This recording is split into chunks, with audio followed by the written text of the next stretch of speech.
ఇప్పుడే జీ5 app download చేయండి. చూడండి మీ ఫేవరెట్ టీవీ షోస్ ఎప్పుడైనా ఎక్కడైనా.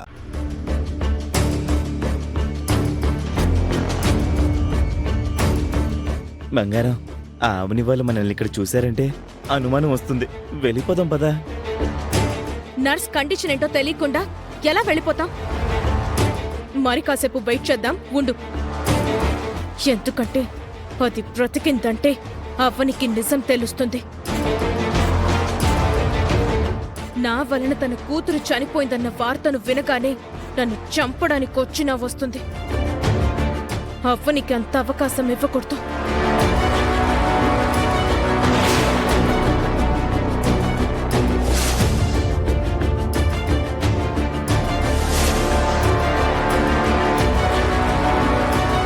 ఇప్పటి వరకు డాక్టర్ బయటకొచ్చి ఏ విషయమో చెప్పడం లేదు.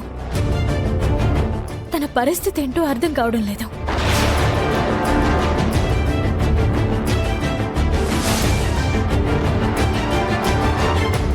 హాఫ్ అన్ అవర్ తర్వాత ఇంజెక్షన్ రిపీట్ చేయండి. Okay doctor. ఓకే.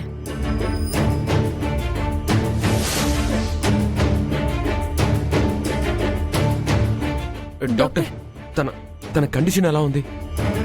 యాక్సిడెంట్లో తలకి బలమైన గాయం కావడం వల్ల మెదడులోని కొన్ని నరాలు డ్యామేజ్ అయ్యాయి. నాడీ వ్యవస్థ ఫంక్షనింగ్ ని కోల్పోయింది.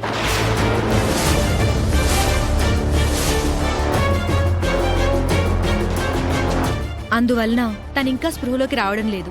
మా ట్రీట్మెంట్ కి సరిగ్గా స్పందించడం లేదు. తన కండిషన్ చూస్తుంటే ఇప్పట్లో కోలుకునే అవకాశం ఏమాత్రం కనిపించడం లేదు. మా మెడికల్ టర్మినాలజీలో చెప్పాలంటే now she's in coma stage.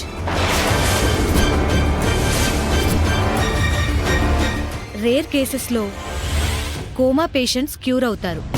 100లో 1 మా మీరా అలాంటి అదృష్టవంతురాలు అవుతుందని నాకు అనిపించడం లేదు. ఎందుకంటే తన రిపోర్ట్స్ అన్నీ అలా ఉన్నాయి. డాక్టర్, ట్రీట్మెంట్కి ఎంత ఖర్చైనా పర్వాలేదు, నేను చూసుకుంటాను. తను ఎలాగైనా రికవర్ అయ్యేలా చూడండి. తను మా స్టాఫ్ కాబట్టి ట్రీట్మెంట్ సంగతి మేం చూసుకుంటాం. అది ప్రాబ్లం కాదు. తన కండిషన్ క్రిటికల్గా ఉంది. ఇంకా చెప్పాలంటే తాను బతుకుతుందో లేదో కూడా చెప్పలేము.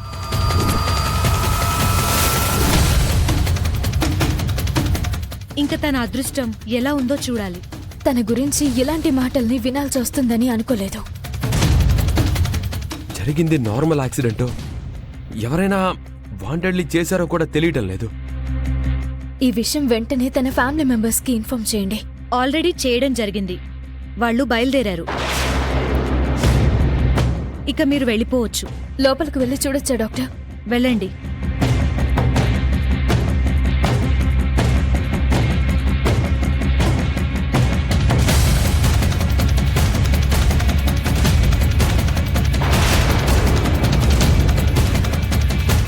బంగారం, ఇప్పుడు నీ ప్లాన్ ఏంటి? కాసేపు ఇక్కడే ఉండి అవని వాళ్ళు వెళ్ళిపోయిన తర్వాత ఆ నర్సు పని పూర్తి చేస్తావా? అదిప్పుడు చచ్చిన పాముని మళ్ళీ మళ్ళీ చంపాల్సిన అవసరం లేదు. అయినా సరే ఓ కన్నేసి ఉంచుదాం. పద.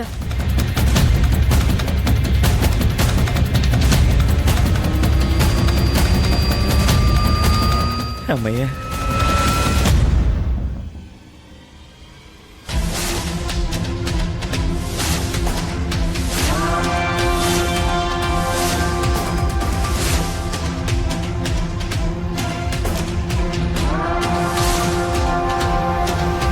వేదా,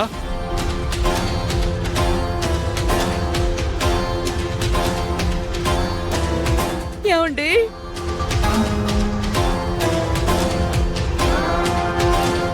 ఏమైంది? నువ్వు వీల్ చైర్లో ఉండడం ఏంటి వేదా? నా జీవితంలో ఇలాంటి రాత ఉంటుందని నేను అనుకోలేదండి. అసలు ఏం జరిగింది వేదా? అన్నీ వివరంగా చెప్తాను, కాస్త గుండె నిబ్బరం చేసుకుని వినండి. మీరు లేని సమయంలో ఎప్పటిలాగే మళ్లీ ఆస్తుల విషయంలో, పెత్తనాల విషయంలో గొడవలు మొదలయ్యాయి.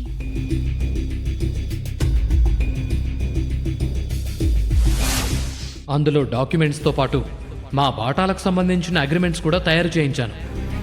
నువ్వు నాన్న సంతకాలు చేయాలి.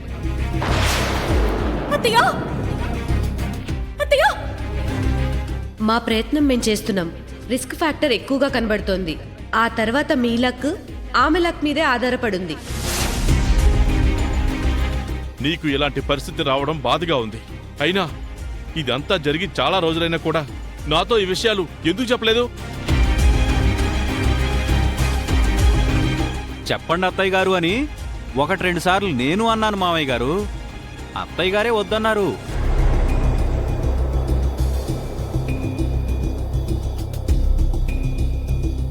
ఎందుకు వద్దన్నా వేదా? నువ్వు సింగపూర్లో బిజినెస్ పనుల మీద ఉన్నావు కదా నాన్న. నువ్వు డిస్టర్బ్ అవుతావని, పనులు వదిలేసి వచ్చేస్తావని చెప్పొద్దంది. నీకంటే నాకు వ్యాపారాలు, డబ్బు సంపాదన ఎక్కువేం కాదు కదా వేదా. గ్రాండ్పా, గ్రాండ్పా, సింగపూర్ నుంచి శౌర్యకి ఏం తీసుకుని వచ్చావు? వినయం, విధేయత, క్రమశిక్షణ అనేవి ఎక్కడైనా దొరుకుంటే తీసుకుని వచ్చుండేవాణ్ణమ్మా. ఎందుకంటే అవి ఎటూ నీ తల్లిదండ్రుల దగ్గర నుంచి నీకు రాలేదు కదా. ఏంటి నన్ను అలా మాట్లాడుతావు? చిన్నపిల్లల దగ్గర అనాల్సిన మాటలేనా అవి? తండ్రి లేని సమయం చూసి అమ్మని ఇబ్బంది పెట్టావు. కొడుకు అసలు నువ్వు. మీరున్నప్పుడు జరిగినవే మీరు లేనప్పుడు జరిగాయి, అంతే కదా. ఎవరికి ఇవ్వాల్సినవి వారికి ఇచ్చేసి ఎవరిని ఎటు పంపించాలో అటు పంపించేయటం మంచిదన్న నిర్ణయానికి ఇకనైనా రండి నాన్న. అవును మావయ్య, తెగేదాకా లాక్కండి. వీళ్ళందరినీ మీరు ఆస్తులు ముక్కలు చేసేది లేదన్న కారణంతో పంజరంలో బంధించినట్టయింది నాన్న.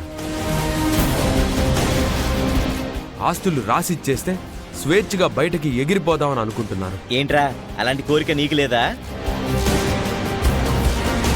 అదే గనుక జరిగితే అవని దగ్గరకు అందరికంటే ముందు నువ్వే ఎగిరిపోతావు కదా. ఆస్తుల మీద మాకు ఎప్పుడూ ఆశ లేదని మీకు ఎన్నిసార్లు చెప్పాలి?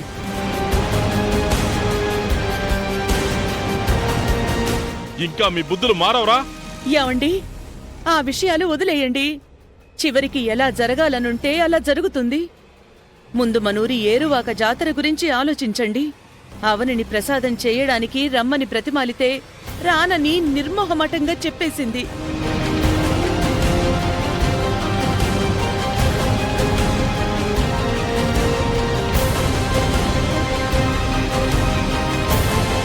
అదిగో అవని స్కూటీ తీసుకుని వెళ్ళడానికి వచ్చింది.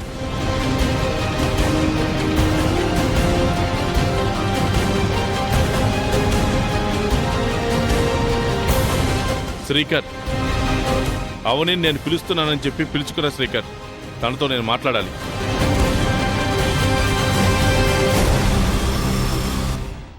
జీ5 యాప్ డౌన్లోడ్ చేసి అన్ని ఎపిసోడ్స్ పూర్తి ఉచితంగా చూడండి.